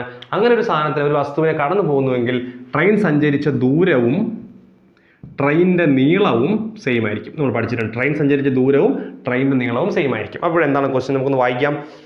മണിക്കൂറിൽ 54 കിലോമീറ്റർ വേഗതയിൽ ഓടുന്ന ട്രെയിൻ. സോ അതിൻ്റെ സ്പീഡ് എത്രയാണ്? 54 km/h എന്നല്ലേ. ഇനി എന്താ പറയുക? വേഗത ഓടുന്ന ട്രെയിൻ 18 സെക്കൻഡ് കൊണ്ട്, സോ 18 സെക്കൻഡാണ് ടൈം, 18 സെക്കൻഡാണ് സെക്കൻഡ് കൊണ്ട് ഒരു മരത്തിനെ കടന്നു പോകുന്ന ട്രെയിനിൻ്റെ നീളമാണ് ചോദ്യം. സോ ട്രെയിനിൻ്റെ നീളം മരത്തിനെ അല്ലേ, ട്രെയിനിൻ്റെ നീളം സഞ്ചരിച്ച ദൂരത്തിന് തുല്യമായിരിക്കും. സോ ദൂരം കണ്ടുപിടിച്ചാൽ മതി. ഡിസ്റ്റൻസ് ഈസ് ഈക്വൽ ടു സ്പീഡിൻ്റെ ടൈം നമുക്കറിയാം. DTS അല്ലേ, DTS നമ്മൾ പഠിച്ചിട്ടുണ്ട്. എങ്ങനെയാണ് DTS എന്ന് പറയുന്നത്? DTS ഞാൻ തിരിച്ചാണ് എഴുതിയിരിക്കുന്നത്, ഇങ്ങനെ എഴുതാം. നോക്കിയാൽ DTS ഇതാണ് നമ്മുടെ ഇക്വേഷൻ. DTS എന്നാണ് അല്ലേ. അപ്പോൾ DTS എന്ന് പഠിച്ച ഇക്വേഷൻ അറിയാം. Distance equal time into speed. തിരിഞ്ഞു പോകുന്നവർക്കാണ് ഞാൻ പറഞ്ഞത്. ടൈം എഴുതാം. ടൈം 18 അല്ലേ. ഇനി സ്പീഡിൻ്റെ പ്രത്യേകത എന്താ? സ്പീഡ് 54. ഇവിടെ തെറ്റുന്നത് എന്താണ്? യൂണിറ്റ് 2 ഇവിടെ അവറും ഇവിടെ സെക്കൻഡുമാണ്. സോ നമ്മൾ എന്ത് ചെയ്യുന്നു? നമ്മൾ സ്പീഡിനെ കൂടി സെക്കൻഡിലോട്ട് മാറ്റുന്നു. km/h മീറ്റർ/സെക്കൻഡിലേക്ക് മാറ്റുന്നു. എന്ത് ചെയ്യും? 5/18 കൊണ്ട് മൾട്ടിപ്ലൈ. ഇതൊക്കെ കോൺസെപ്റ്റാണ്. ചിലർക്ക് അറിയാമായിരിക്കും, ചിലർക്ക് അറിയില്ലായിരിക്കും. കാര്യം PSCക്ക് ബിഗിനേഴ്സിന് ചിലപ്പോൾ അറിയാനുള്ള ചാൻസ് വളരെ കുറവാണ്. എന്നാലും കുഴപ്പമില്ല, നമുക്ക് പഠിച്ചെടുക്കാം കേട്ടോ. അപ്പോൾ നമ്മൾ കട്ട് ചെയ്തേ, കട്ട് ചെയ്തു, ശരിയല്ലേ. സോ നമുക്ക് എന്ത് ചെയ്യും? ഇത് മൾട്ടിപ്ലൈ അല്ലേ. 3 × 18 എന്ന് പറയുന്നത് 36. ഇങ്ങനെ മൾട്ടിപ്ലൈ എളുപ്പം. 3 × 15, 3 × 5 15 ആയിരിക്കും. 15 × 18, ഈ 15 മൾട്ടിപ്ലൈ എളുപ്പവഴിയുണ്ട്. 15 × 18 ചെയ്യാനായിട്ട് എന്താണ്? 18 × 10 ചെയ്യാം, 180 കിട്ടും. അതിൻ്റെ പകുതി എടുക്കുക, 90 എടുക്കും. 180 + 90 270 എന്ന് എഴുതുക. ഇതായിരിക്കും ദൂരം. ഓക്കെ, അത് മനസ്സിലായെന്ന് എനിക്ക് അറിയില്ല. നമുക്ക് എപ്പോഴും ഒരു വീഡിയോയിൽ ചെയ്യാം. 15 കൊണ്ട് മൾട്ടിപ്ലൈ ആളുകൾ എളുപ്പ വഴി എന്ന് പറഞ്ഞാൽ നമ്മൾ നേരെ ചെയ്തിട്ടുണ്ട്. സോ ഇതാണ് സാധനം. 270 മീറ്റർ ഓപ്ഷൻ ഉണ്ടോ നോക്കി. 270 മീറ്റർ ഞാൻ ചെയ്ത് തെറ്റിയോ? ഇല്ലല്ലോ, 270 മീറ്റർ ഉണ്ട്. സോ സി ആണ് ഓപ്ഷൻ കേട്ടോ. 270 മീറ്റർ ആണ് ആൻസർ. ഓക്കെ അല്ലേ. അപ്പോൾ അത് നോക്കിക്കോളൂ. ഇതൊക്കെ നമ്മൾ പഠിച്ചിട്ടുണ്ട്. കുറച്ച് സ്പീഡ് ഞാൻ പറഞ്ഞതെന്ന് എനിക്കറിയില്ല. എനിവേ അടുത്ത് നോക്കിയേ. ഇത് നമ്മൾ കഴിഞ്ഞ ക്വസ്റ്റ്യൻ പേപ്പറിലും ചെയ്ത ക്വസ്റ്റ്യൻ. നെക്സ്റ്റ് വൺ എന്താണ് ക്വസ്റ്റ്യൻ ഇങ്ങനെയാണ്. ക്ലോക്കിൽ സമയം 8:20 ആയിരിക്കുമ്പോൾ മിനിറ്റ് സൂചിയും മണിക്കൂർ സൂചിയും തമ്മിലുള്ള കോണെത്ര? ഇക്വേഷൻ വെച്ച് ഞാൻ കഴിഞ്ഞ ദിവസം പറഞ്ഞു തന്നിരുന്നു. വേറൊരു വഴിയിലും പറഞ്ഞിരുന്നു. നമുക്ക് നോക്കാം. 8:20 അല്ലേ. 8:20 എന്താ ഞാൻ പറഞ്ഞ എളുപ്പ വഴി എന്ന് പറയുന്നത്? 8 അതുപോലെ ഇറക്കി എഴുതുക. 20നെ സൂചിപ്പിക്കുന്ന ക്ലോക്കിലെ അക്കമേ നോക്കുക. 20 മിനിറ്റ് ആകുമ്പോൾ ക്ലോക്കിൽ എവിടെ ആയിരിക്കും സൂചി നിൽക്കുക? 4-ലായിരിക്കും നിൽക്കുക. ഈ സെയിം ക്വസ്റ്റ്യൻ നമ്മൾ കഴിഞ്ഞ ദിവസം ചെയ്തെന്ന് തോന്നുന്നു അല്ലേ. സെയിം ആണെന്ന് തോന്നുന്നു എനിക്ക്. സോ ഇത് തമ്മിൽ മൈനസ് ചെയ്യാം, ശരിയല്ലേ. ഇപ്പോൾ 8നെ ഇറക്കി എഴുതി, 20നെ സൂചിപ്പിക്കുന്ന ക്ലോക്കിലെ അക്കം 4 എഴുതി, ഇത് തമ്മിൽ മൈനസ് ചെയ്യുന്നു അല്ലേ. ആ കിട്ടിയ ഉത്തരത്തിന് 30 കൊണ്ട് മൾട്ടിപ്ലൈ ചെയ്യണം. എല്ലാ ക്വസ്റ്റ്യനിലും 30 തന്നെയാണ്. ദെൻ അതിനോടൊപ്പം മിനിറ്റ് എന്താണോ അതിൻ്റെ പകുതി കൂട്ടുന്നു, അതായത് 10 കൂട്ടുന്നു. നമ്മൾ കഴിഞ്ഞ ദിവസവും പറഞ്ഞതാണ്. അപ്പോൾ നിങ്ങൾ കറക്റ്റ് അപ്ഡേറ്റ് ചെയ്യണം. കഴിഞ്ഞ ദിവസങ്ങളിൽ ചെയ്ത് നോക്കിയിട്ട് പറഞ്ഞു കേട്ടാണ്. കഴിഞ്ഞ ദിവസം നമ്മൾ പറഞ്ഞ കാര്യങ്ങൾ വീണ്ടും നമ്മൾ റിപ്പീറ്റ് ചെയ്യില്ല, ജസ്റ്റ് പറഞ്ഞു പോകത്തുള്ളൂ. അപ്പോൾ കഴിഞ്ഞ ദിവസം കണ്ട് ഓർഡർ വേണം വരാൻ. ഓക്കെ, അപ്പോൾ 8 മൈനസ് എത്രയാ? 4. 4 × 30 + 10. 4 × 30 120, 130 ഡിഗ്രി ഉണ്ടോ നോക്കി. 130 ഡിഗ്രി ബി ആണ് ഓപ്ഷൻ. സോ ബി ആണ് ആൻസർ. കുഴപ്പമില്ലാന്ന് വിചാരിക്കുന്നു. അടുത്ത് നോക്കിയേ. വീണ്ടും നമ്മൾ പറഞ്ഞു തന്നെയാണ്. 5000 രൂപ സാധാരണ പലിശ നിരക്കിൽ 8 വർഷത്തേക്ക് നിക്ഷേപിച്ചാൽ 4000 രൂപ പലിശ ലഭിക്കണമെങ്കിൽ പലിശ നിരക്ക് എത്ര ശതമാനം? പലിശയുമായി ബന്ധപ്പെട്ട ചോദ്യം ഇവിടെ നമുക്ക് നോക്കാം കേട്ടോ. എന്തൊക്കെയാണ് തന്നിരിക്കുന്നത്? നമുക്ക് ഇക്വേഷൻ അറിയാം. സാധാരണ പലിശയാണ് IC = PNR/100 അല്ലേ? സാധാരണ പലിശ ക്വസ്റ്റിൽ പറഞ്ഞിട്ടുണ്ട്. വെറും പലിശ എന്ന് മാത്രമേ പറഞ്ഞിരിക്കണമെങ്കിൽ സാധാരണ പലിശയായിരിക്കും. അതോടെ ഓർത്തുകൊള്ളുക. അപ്പോൾ നമുക്ക് നോക്കാം. 5000 രൂപ സാധാരണ പലിശ നിരക്കിൽ. അപ്പോൾ 5000 രൂപ എന്താണ്? അത് P ആണല്ലേ. സോ നമുക്കറിയാം P എന്ന് പറയുന്നത് 5000 ആണ്. കിട്ടി, ഒന്ന് കിട്ടി, ശരിയല്ലേ? 8 വർഷത്തേക്ക്. സോ എന്ന് നമുക്കറിയാം 8 വർഷം അല്ലേ. 4000 രൂപ പലിശ ലഭിക്കണമെങ്കിൽ സോ I എന്ന് പറയുന്നത് 4000 അല്ലേ. ഇനി റേറ്റ് ഓഫ് ഇൻട്രസ്റ്റ് ആണ് കണ്ടുപിടിക്കേണ്ടത്. പറക്കിയിടാം, ചുമ്മാ പറക്കിയിടാം. I എത്രയാണ്? I 4000 നമുക്കറിയാം. = P എന്ന് പറഞ്ഞാൽ 5000 എന്നും അറിയാം. N നമുക്ക് 8 എന്നറിയാം, 6 നമുക്ക് അറിയില്ല /100 ശരിയല്ലേ. വേണ്ട ഈ 2 പൂജ്യവും ഈ 2 പൂജ്യവും നമുക്ക് കീച്ചി കളയാം. നമ്മൾ കീച്ചിയിലെ ഇനി നോക്കി ഇവിടെ ഒന്നുമില്ല. 50 × 80 50 × 8 ഞാൻ പറക്കി മൾട്ടിപ്പിൾ ചെയ്തെടുത്തെങ്കിൽ മൾട്ടിപ്പിളും കിട്ടും കേട്ടോ. ഇവിടെ സിമ്പിളാണ്. ഞാൻ ഇപ്പുറത്ത് കൊണ്ടുവരാണ്. ഈ സാധനം മുകളിലല്ലേ കിടക്കുന്നത്. ഇവിടെ വരുമ്പോൾ എന്ത് ചെയ്യും? താഴെ പോകും. 50 × 8 കണ്ടോ, ക്ലിയർ അല്ലേ? അപ്പുറത്ത് ആരേ ഉള്ളൂ? റേറ്റ് ഓഫ് ഇൻട്രസ്റ്റ് 6 മാത്രമേ ഉള്ളൂ. ഈ പൂജ്യവും കീച്ചാം. കീച്ചിയാൽ നോക്കിയേ ബാക്കി 5 × 8 40 ആണ്. ഞാൻ ഒട്ടച്ചപ്പി ചെയ്യുകയാണേ. 5 × 8 40. ഈ 40 ഇവിടെ 40 ഉണ്ട്. 1 ഇവിടെ 10. മനസ്സിലായി ഞാൻ വിചാരിക്കുകയാണ്. അത് നിങ്ങൾ ക്യാൻസൽ ആയാലും കിട്ടും. 5 മൾട്ടിപ്പിൾ ആയാലും കിട്ടും. ഞാൻ പെട്ടെന്ന് ചെയ്തേ ഉള്ളൂ. 10% 10% ഓപ്ഷൻ ഉണ്ടോ? 10% ഉണ്ട്. B ആണല്ലേ ഓപ്ഷൻ. സോ അത് കിട്ടി. എളുപ്പമാണ് എന്ന് വിശ്വസിക്കുന്നു. സിമ്പിൾ ചോദ്യമാണ്. അടുത്തൊരു ചോദ്യം. ഒരു ഗോളത്തിൻ്റെ ആരം ഇരട്ടിയായാൽ വ്യാപ്തം എത്ര മടങ്ങ് വർദ്ധിക്കും? പെട്ടെന്ന് പറയാൻ പറ്റണേ ഉള്ളൂ. എങ്കിലും നമുക്ക് സ്റ്റെപ്പ് ഒന്ന് പറയാം. എന്താണ് ഒരു ഗോളത്തിൻ്റെ ആരം ഇരട്ടി എന്നാണ് പറയുന്നത്? നമുക്ക് ഗോളത്തിൻ്റെ വ്യാപ്തം അറിയാം. വ്യാപ്തം എന്താണ്? 4/3 πr3. ഇതാണ് ഒരു ഗോളത്തിൻ്റെ വ്യാപ്തം. അവിടെ ഇരിക്കട്ടെ അല്ലേ. ഇനി ഇതിൻ്റെ ആരം ഞാൻ ഇരട്ടിയാക്കുകയാണ്. കോൺസെപ്റ്റ് ഞാൻ പറഞ്ഞിട്ട് നമുക്ക് എളുപ്പ വഴിയും പറയാം. ആരം ഇരട്ടിയാക്കുകയാണ്. അതായത് 6 എന്ന് പറഞ്ഞാൽ എന്തായിട്ട് മാറും? 6 2r ആയിട്ട് മാറും. ശരിയല്ലേ? നമുക്കപ്പോൾ ഓളീവ് ഒന്ന് കണ്ടുപിടിച്ച് നോക്കാം. എന്ത് സംഭവിക്കും? 4/3 പൈക്കുന്ന ഒരു മാറ്റവും ഇല്ല. പക്ഷേ 6 പകരം നമ്മൾ ആര് കൊടുക്കും? 2r3. ഇത് തെറ്റാണ് എഴുതിയത്. സംഭവം ഒക്കെയാണ് 6 പകരം 2. പക്ഷേ ഈ എഴുതുന്നത് തെറ്റാണ്. നമ്മൾ കുറച്ച് പേരൊക്കെ വരുത്തൊരു തെറ്റാണ് കേട്ടോ. എന്താണെന്നറിയാവോ? ഇതൊക്കെയാണ് ബേസ് എന്ന് പറയുന്ന സാധനങ്ങൾ. ഇതൊക്കെയാണ് നമ്മൾ തെറ്റിക്കുന്നത്. ഇവിടെ പ്രശ്നം എന്താണ്? നമ്മൾ 6 പകരം 2r കൊടുത്തു. എന്നിട്ട് നമ്മൾ 2r³ എന്ന് എഴുതി. 6 മാത്രം ക്യൂബ് എന്നേ ഇത് വായിക്കുള്ളൂ. പ്രശ്നം എന്താണെന്നറിയോ? ഇവിടെ 6 പകരം 2r കൊടുത്താൽ 2r³ ആണ്. 6 പകരം ആര് വരുന്നോ അതിൻ്റെ ഹോൾ ക്യൂബാണ് കൊടുക്കേണ്ടത്. 2r whole cube. ഇതിന് തെറ്റിക്കരുത്. നമ്മൾ സാധനത്തിന് പകരം വേറെ സാധനം എടുത്ത് കൊടുക്കുമ്പോൾ അതിൻ്റെ ഹോൾ ക്യൂബ് ഇവിടെ x ആണെന്ന് പറഞ്ഞിട്ട് നിങ്ങൾ x ഹോൾ ക്യൂബ് എന്ന് എഴുതേണ്ട കാര്യമില്ല. ഇങ്ങനെ എഴുതി x³ എന്ന് എഴുതിയാൽ മതി. പക്ഷേ അങ്ങനെയല്ല. 2r ഇവിടെ 2 എണ്ണം വന്നിരിക്കുക. 2r വന്നപ്പോൾ നമ്മൾ എന്ത് ചെയ്യുന്നു? ഹോൾ ക്യൂബ് കൊടുക്കണം. അല്ലെങ്കിൽ പ്രശ്നം നമ്മൾ 2r³ എന്ന് എഴുതും. പക്ഷെ ഇവിടെ ആണെങ്കിലോ ഇവിടെ നമ്മൾ 2ൻ്റെ ക്യൂബ് എടുക്കും. 8 എന്ന് എഴുതും. മനസ്സിലായില്ലേ? അപ്പോൾ നോക്കി എങ്ങനെ എഴുതും? 4/3 π × 2ൻ്റെ ക്യൂബ് എടുക്കണം, 6ൻ്റെ ക്യൂബ് എടുക്കണം. നേരത്തെ നമ്മൾ അങ്ങനെ എടുക്കില്ല. 6ൻ്റെ ക്യൂബ് മാത്രം എടുത്ത് വയ്ക്കും. അപ്പോൾ ഹോൾ ക്യൂബ് തന്നെ ഇടുക. സോ 2ൻ്റെ ക്യൂബ് 8, 6ൻ്റെ ക്യൂബ് r³. അതിൽ ഒരാൾക്കെങ്കിലും ചിലപ്പോൾ ഈ ഒരു സംഭവം തെറ്റിക്കുന്നവർ ഉണ്ടാവാം. അതുകൊണ്ടാണ് ഞാനത് പറഞ്ഞത്. അപ്പോൾ അത് നിങ്ങൾ ഇനി തെറ്റിക്കരുത്. സൂക്ഷിച്ച് ശ്രദ്ധിച്ച് വേണം ചെയ്യാനായിട്ട്. ഇത് ഓർത്ത് വെച്ചോളുക. അല്ലെങ്കിൽ എവിടെയെങ്കിലും എഴുതിയിട്ട് റെഡ് ഇംഗ്ലീഷൊക്കെ ഒന്ന് മലയാളത്തിൽ എഴുതി മാർക്ക് ചെയ്തെങ്കിലും വെച്ചിരിക്കുക കേട്ടോ. അപ്പോൾ നോക്കിയേ ഇങ്ങനെ ആയില്ലേ? 8 × r³. ഞാൻ എന്താ ഈ 8നെ എടുത്തങ്ങ് ഫ്രണ്ടിൽ വയ്ക്കുകയാണ്. ബാക്കി ആരൊക്കെ ഉണ്ട്? 4/3 π r³ ഉണ്ടോ? അപ്പോൾ നിങ്ങൾ നോക്കിയേ നേരത്തെ ആൻസർ 4/3 π r³ അല്ലേ? ആദ്യം ഉണ്ടായിരുന്നത് അതിൻ്റെ എത്ര മടങ്ങ്? അതിന് 8 കൊണ്ട് ഗുണിച്ചിരിക്കുകയല്ലേ ഇപ്പോൾ പുതിയതിൻ്റെത്. സോ 8 മടങ്ങായിരിക്കും. നേരത്തെ ഉള്ളതിൻ്റെ 8 മടങ്ങായിട്ട് മാറും എന്നാണ്. നോക്കിയേ 8 മടങ്ങ് ഉണ്ടോ നോക്കിയേ. 8 മടങ്ങ് A ആണ് ഓപ്ഷൻ. ഇത് നമുക്ക് ഇത്രയും ചെയ്യാതെ പറയാൻ പറ്റും കേട്ടോ. കാര്യം ഇതിനകത്ത് ക്യൂബ് ആയതുകൊണ്ട് നമുക്ക് ഇപ്പോൾ എത്ര മടങ്ങ്? 2 മടങ്ങല്ലേ ചോദിച്ചേക്കുന്നത്.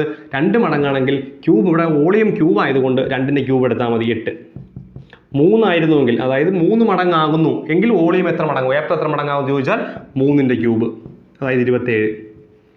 മനസ്സിലായോ? കാര്യം ക്വസ്റ്റിനകത്ത് എന്തുണ്ട്? ക്വസ്റ്റിനകത്ത് ക്യൂബ് ഉള്ളത് കൊണ്ട് നമുക്ക് ഏരിയ ഇങ്ങനെ ചെയ്യാൻ പറ്റും. ഞാൻ പറഞ്ഞത് മനസ്സിലായെന്ന് വിചാരിക്കുന്നു. ക്യൂബ് ഉള്ളത് കൊണ്ട് ഒറ്റ സ്റ്റെപ്പിൽ പറയാം. 2 മടങ്ങാണെങ്കിൽ 2ൻ്റെ ക്യൂബ് 8 മടങ്ങായിരിക്കും വോളിയം മാറുക. ദെൻ 3 മടങ്ങാണെങ്കിൽ 3 മടങ്ങ് എടുത്താൽ മതി. അതായത് 3ൻ്റെ ക്യൂബ് എടുത്താൽ മതി. 27 മടങ്ങായിരിക്കും വോളിയം മാറുക. ഓക്കെ അല്ലേ? അത് ഓർത്ത് വെച്ചോളുക. നോക്കിയേ അടുത്തത് നമ്മളിപ്പോൾ പഠിച്ചുകൊണ്ടിരിക്കുന്ന ടോപ്പിക്കാണ്. അങ്ങോട്ട് അവിടെ എത്തിയിട്ടില്ല കേട്ടോ. നമ്മൾ നോക്കാം. 2 സംഖ്യകളുടെ ഉസാഘ HCF എന്ന് ബ്രാക്കറ്റ് പറഞ്ഞിട്ടുണ്ട് 8ഉം അവിടെ ലെസ്സാകും 48ഉം ആണെങ്കിൽ അതൊരു സംഖ്യ 16ഉം ആയാൽ മറ്റേ സംഖ്യ എന്ത്? നമ്മളിത് പഠിക്കേണ്ട കാര്യം. നമ്മളിനി പഠിക്കും. നമ്മൾ ടോപ്പിക് എടുത്തുകൊണ്ടെങ്കിൽ ഇവിടെ പഠിക്കും. നമ്മൾ എന്താണ് LCM × HCF എന്ന് പറയുന്നത് എ ഇൻറ്റു ബി സംഖ്യകളുടെ ഗുണനഫലത്തിന് തുല്യമായിരിക്കും. അതായത് എയുടെയും ബിയുടെയും എൽ സി നമ്മൾ കണ്ടുപിടിക്കുകയാണെങ്കിൽ അതിൻ്റെ എച്ച് സി എഫും എൽ സിയും കൂടെ മൾട്ടിപ്ലൈ ചെയ്യുമ്പോൾ സംഖ്യകളുടെ ഗുണനഫലത്തിന് തുല്യമായിരിക്കും. എയും ബിയും രണ്ട് സംഖ്യകളാണെന്ന് വിചാരിക്കുക, അതിൻ്റെ എൽ സി എം കണ്ടുപിടിച്ചു, അതിൻ്റെ എച്ച് സി എഫ് കണ്ടുപിടിച്ചു, തമ്മിൽ ഗുണിച്ചു, അത് സംഖ്യകളുടെ ഗുണനഫലത്തിന് തുല്യമായിരിക്കും. ഈ ഇക്വേഷൻ പഠിച്ചു വെച്ചോളൂ. ഇക്വേഷൻ ഇങ്ങനെ എല്ലാ തരത്തിലും L C M of A B എന്നൊക്കെ എഴുതേണ്ടത്, വിട്ടു കുഴപ്പമില്ല, ടോപ്പിക്കിലേക്ക് വരുമ്പോൾ നമ്മൾ പഠിക്കും. നോക്കി, അപ്പോൾ നമുക്ക് നോക്കാം. എൽ സി എം എന്താണ്? L C M 48, H C F 8, ശരിയല്ലേ? ഇനി ഒരു സംഖ്യ, രണ്ടിലേതോ ഒരു സംഖ്യ 16, കണ്ടോ? അങ്ങനെയാണെങ്കിൽ മറ്റേ സംഖ്യ എന്നാണ് ചോദ്യം. ഞാൻ എഴുതിയത് മനസ്സിലായെന്ന് വിചാരിക്കണം. ഈ ഇക്വേഷൻ പഠിച്ചാലേ പറ്റുള്ളൂ. നമ്മൾ അടുത്ത ദിവസം പഠിക്കും. നെക്സ്റ്റ് ഡേയിൽ നമ്മൾ ഇതാണ് ഇനി പഠിക്കാൻ പോകുന്നത്. ഞാൻ ഈ 16 എടുത്ത് ഇവിടേക്ക് കൊണ്ടുവരാണ്. ബി അല്ലേ നമുക്ക് കിട്ടേണ്ടത്? അവിടെ ബി മാത്രമായില്ലേ? നേരത്തെ ചെയ്ത അതേ മെത്തേഡാണ്. 16 ഗുണിച്ചിരിക്കുകയല്ലേ? ഇവിടെ വരുമ്പോൾ ആരാവും? ഇപ്പുറത്ത് വരുമ്പോൾ ഹരിക്കും. എന്താണോ അപ്പുറത്ത് ചെയ്തിരിക്കുന്നത് അതിൻ്റെ വിപരീതമായിരിക്കും ഇപ്പുറത്ത് വരുമ്പോൾ സംഭവിക്കുക. ഗുണിച്ചിരിക്കുന്നത് ഹരിക്കും, പ്ലസ് ചെയ്തിരിക്കുന്നത് മൈനസ് ചെയ്യും, മൈനസ് ചെയ്തിരിക്കുന്നത് പ്ലസ് ചെയ്യും. ഓക്കെ അല്ലേ? സോ നമുക്ക് നോക്കാം. 16 നമ്മൾ കട്ട് ചെയ്യുമ്പോൾ 3 കിട്ടും. 3 × 8 24. സോ സെക്കൻഡ് നമ്പർ എന്തായിരിക്കും? 24, 24 ആയിരിക്കും. ഓപ്ഷൻ ഉണ്ടോ നോക്കിയേ. ഓപ്ഷൻ 24 ഉണ്ട്. ഓക്കെ അല്ലേ? മനസ്സിലായി എന്ന് വിചാരിക്കുകയാണ് ഞാൻ. ഓക്കെ, നെക്സ്റ്റ് ക്വസ്റ്റ്യൻ എന്താണ്? ഒരു സംഖ്യ മറ്റൊരു സംഖ്യയുടെ 3 മടങ്ങിനേക്കാൾ 2 കൂടുതലാണ്. ചെറിയ സംഖ്യയുടെ 4 മടങ്ങാണ് വലിയ സംഖ്യ എങ്കിൽ ചെറിയ സംഖ്യ ഏത്? 2 രീതി ചെയ്യാം. 1 ഓപ്ഷൻസ് എടുത്ത് ചെയ്യാം. 2 വേരിയബിൾ ഉപയോഗിച്ച്, ചരം ഉപയോഗിച്ച് ചെയ്യാം. നമുക്ക് രണ്ടും ഒന്ന് പറയാം. നിങ്ങൾക്ക് ഏതാണ് ബെറ്റർ എന്ന് തോന്നുന്നത് അത് ചൂസ് ചെയ്തോളുക. ഓക്കെ അല്ലേ? ഞാൻ ആദ്യം വേരിയബിൾ വെച്ചൊന്ന് പറഞ്ഞു നോക്കാം. ചിലപ്പോൾ കത്തില്ല, പക്ഷേ പതിയെ കത്തിച്ചേ പറ്റൂ. നമ്മൾ വേരിയബിൾ എന്നൊരു ടോപ്പിക്കിലേക്ക് വരും, നമ്മൾ ഇക്വേഷൻസിലേക്ക് വരും. അപ്പോൾ നമുക്ക് നന്നായിട്ട് പഠിക്കണം. ഇപ്പോൾ നിങ്ങളിത് എങ്ങനെ സെറ്റാക്കി എടുക്കണം കേട്ടോ, വളരെ പെട്ടെന്ന് ചെയ്യാൻ പറ്റും. മറ്റേത് ഓപ്ഷനൊക്കെ എടുത്തിട്ട് ചെയ്തു. രണ്ടും ഞാൻ പറയാൻ പോവാണ്. വേരിയബിളിലേക്ക് പതിയെ നിങ്ങൾ വരണം. ചരം കാണുമ്പോൾ എക്സും വൈയെ കാണുമ്പോൾ ചിലർക്ക് ഇച്ചിരി ബുദ്ധിമുട്ടുള്ളവരുണ്ട്, എനിക്കറിയാം. നമുക്കത് മാറ്റിയെടുക്കണം. ഓക്കെ, സോ ഒരു സംഖ്യയുടെ മറ്റൊരു സംഖ്യയുടെ 3 മടങ്ങിനേക്കാൾ 2 കൂടുതലാണ് എന്നാണ് പറഞ്ഞേക്കുന്നത്. ഓക്കെ അല്ലേ? ചെറിയ സംഖ്യയുടെ 4 മടങ്ങാണ് വലിയ സംഖ്യ എന്നും പറഞ്ഞിട്ടുണ്ട്. അപ്പം ഞാൻ എന്ത് ചെയ്യാണ്?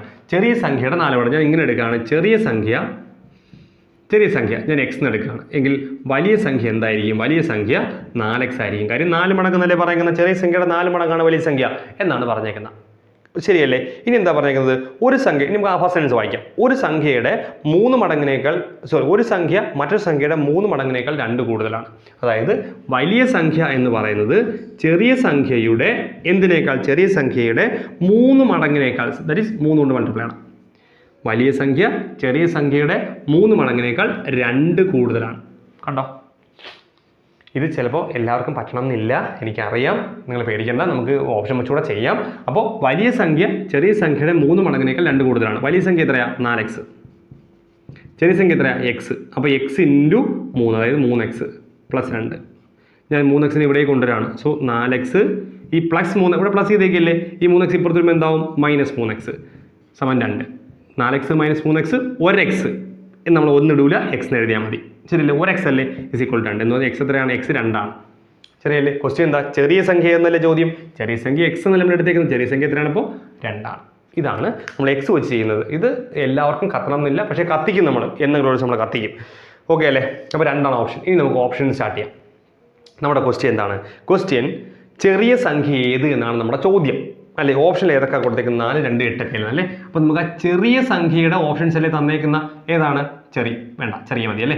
ഏതൊക്കെയാണ് ഓപ്ഷൻ? 4, 2, 8, 10 അല്ലേ? അങ്ങനെ വലിയ സംഖ്യയെക്കുറിച്ച് ക്വസ്റ്റ്യനിൽ പറയുന്നുണ്ട്. എന്താ വലിയ സംഖ്യയെക്കുറിച്ച് പറഞ്ഞിരിക്കുന്നത്? വലിയ സംഖ്യയെക്കുറിച്ച് പറയുന്നത് ഇതിൻ്റെ എത്ര മടങ്ങാണ് പറയുന്നത്? 4 മടങ്ങ് അല്ലയോ? ഇതിന് 4 മടങ്ങാണ് വലിയ സംഖ്യ എന്ന് പറഞ്ഞിട്ടുണ്ട്. നോക്കാം. 4 4 മടങ്ങ് 16, 2 4 മടങ്ങ് 8, 8 4 മടങ്ങ് 32, 10 4 മടങ്ങ് 40. അപ്പോൾ ഇങ്ങനെ കഴിയും. ചെറിയ സംഖ്യ ഇതാണ്, ഓപ്ഷൻ ഇതാണ് ഇത്രയും. ചെറിയ സംഖ്യ ഇതാണെങ്കിൽ തന്നെ വലിയ സംഖ്യ ഇതായിരിക്കും, 4 മടങ്ങ് എന്നാണ് പറയുന്നത്. ഇതിൽ ആ ഫസ്റ്റ് കണ്ടീഷൻ ഓക്കെ ആയിട്ടുള്ള ഏതൊക്കെ നമുക്ക് നോക്കാം. ഫസ്റ്റ് കണ്ടീഷൻ എന്താ പറയുന്നത്? ചെറിയ സംഖ്യയുടെ 3 മടങ്ങിനേക്കാൾ 2 കൂടുതലാണ് വലുത് അല്ലേ? അപ്പോൾ നമുക്ക് നോക്കാം. എല്ലാത്തിനെയും 3 മടങ്ങിനേക്കാൾ 2 കൂടുതൽ, അതായത് 4ന്റെ 3 മടങ്ങ് 12, 2 കൂടുതൽ എന്ന് പറയുമ്പോൾ 18 ശരിയാവും. 14 ശരിയാവോ?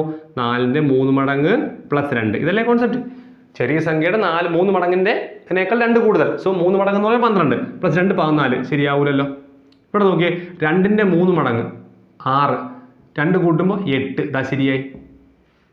മനസ്സിലായോ ഞാൻ പറഞ്ഞത്? സോ ആൻസർ എന്താണ്? ആൻസർ 2 ആണ്. അതല്ലേ നമുക്ക് ഇവിടെയും കിട്ടിയത്. ഓപ്ഷൻ നമുക്ക് എങ്ങനെ ചെയ്യാൻ പറ്റും? ഓപ്ഷൻ എടുത്ത് വെക്കുക, വലിയ സംഖ്യ എഴുതി വെക്കുക, ഇങ്ങനെ നോക്കുക. കത്തിയൊന്നും എനിക്ക് അറിയില്ല, എനിവേ നോക്കുക, എന്നോട് പറയുക കേട്ടോ. അപ്പോൾ നമ്മൾ എങ്ങനെ ചെയ്തത്?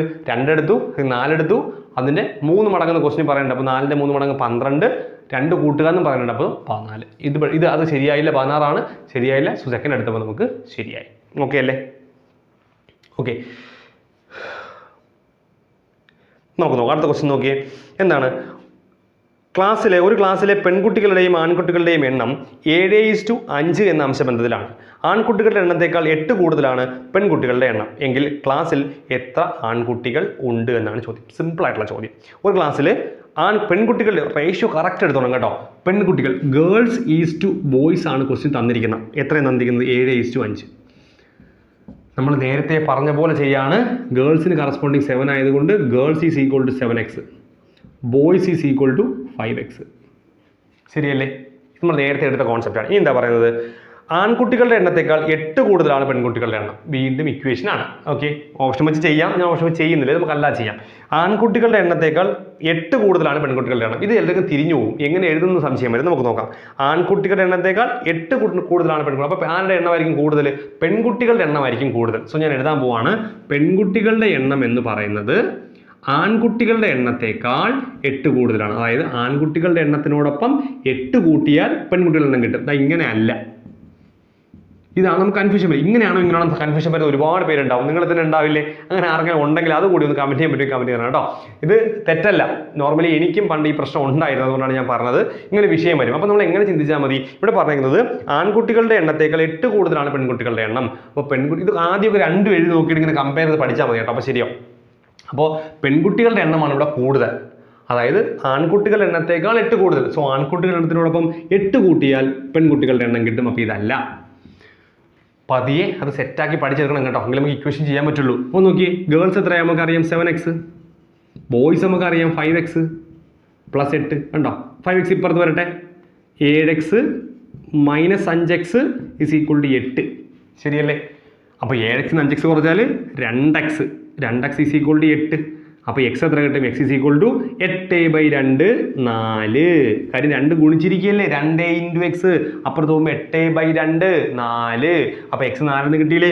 എന്താണ് ചോദ്യം? ക്ലാസ്സിൽ എത്ര ആൺകുട്ടികളുണ്ട്? ആൺകുട്ടികൾ 5x എന്നല്ലേ നമ്മൾ എഴുതി വെച്ചിരിക്കുന്നത്. സോ എക്സ് എത്ര കിട്ടി? എക്സ് 4 കിട്ടിയില്ലേ? സോ 5 ബോയ്സ് എന്ന് പറഞ്ഞാൽ 5 ഇൻറ്റു 4. സോ അതായത് 20. 20 ഓപ്ഷൻ ഉണ്ടോ നോക്കിയേ. 20 ഓപ്ഷൻ ഉണ്ട്. സോ ഫസ്റ്റ് ഓപ്ഷനാണ് 20 എന്ന് പറയുന്നത്. അപ്പോൾ മനസ്സിലായി എന്ന് വിചാരിക്കുകയാണ്. ഇത് ഞാൻ പറഞ്ഞൊരു ആവറേജ് ലെവൽ ക്വസ്റ്റ്യൻ, ചിലതൊക്കെ ഇത്തിരി ടഫായിട്ടുള്ള ക്വസ്റ്റ്യനും ഇതിനകത്ത് ഉണ്ട്. ഓക്കെ, നമുക്ക് അടുത്തൊരു ക്വസ്റ്റ്യൻ കൂടെ നോക്കാം. അടുത്ത ക്വസ്റ്റ്യൻ എന്താ പറഞ്ഞിരിക്കുന്നത്? ഒരു പരീക്ഷയിൽ വിജയിക്കാൻ 30% മാർക്ക് വേണം. 80 മാർക്ക് നേടിയ ഒരു കുട്ടി 10 മാർക്കിന് തോറ്റുവെങ്കിൽ ആകെ മാർക്ക് എത്ര എന്നാണ് ചോദ്യം. നമുക്ക് നോക്കാം. കൺഫ്യൂസിങ് ആയി പോകരുത്. ഈ ക്വസ്റ്റ്യൻ കൺഫ്യൂസിങ് ആയി പോകുന്ന ക്വസ്റ്റ്യൻ ആണ്. നോക്കാം. ഒരു പരീക്ഷയിൽ വിജയിക്കാൻ 30% മാർക്ക് വേണം. അതായത് ആകെ എത്രയ്ക്കാണോ പരീക്ഷ നടത്തുന്നത്? ഇപ്പോൾ 100-നാണ് നടത്തുന്നതെങ്കിൽ 30 മാർക്ക് വേണം ജയിക്കാൻ എന്നാണ് കോൺസെപ്റ്റ്. ശരിയല്ലേ? അതായത് ആകെ എത്ര മാർക്ക് നടത്തുന്നോ അതിൻ്റെ 30% കിട്ടിയാൽ മാത്രമേ ജയിക്കൂ. ഒരു കുട്ടിക്ക് എത്ര മാർക്ക് കിട്ടി? 80 മാർക്ക് കിട്ടി. പക്ഷേ ആ കുട്ടി തോറ്റുപോയി. എത്ര മാർക്കിന് തോറ്റത്? 10 മാർക്കിന് തോറ്റുപോയി. അപ്പോൾ അതിൻ്റെ അർത്ഥം എന്താ? ഒരു കുട്ടിക്ക് 80 കിട്ടിയപ്പോൾ ആ കുട്ടി 10 മാർക്കിൻ്റെ കുറവിൽ തോറ്റുപോയി എന്ന് പറഞ്ഞ് ജയിക്കാൻ എത്രയാണ്? 90 മാർക്ക് എന്നല്ലേ?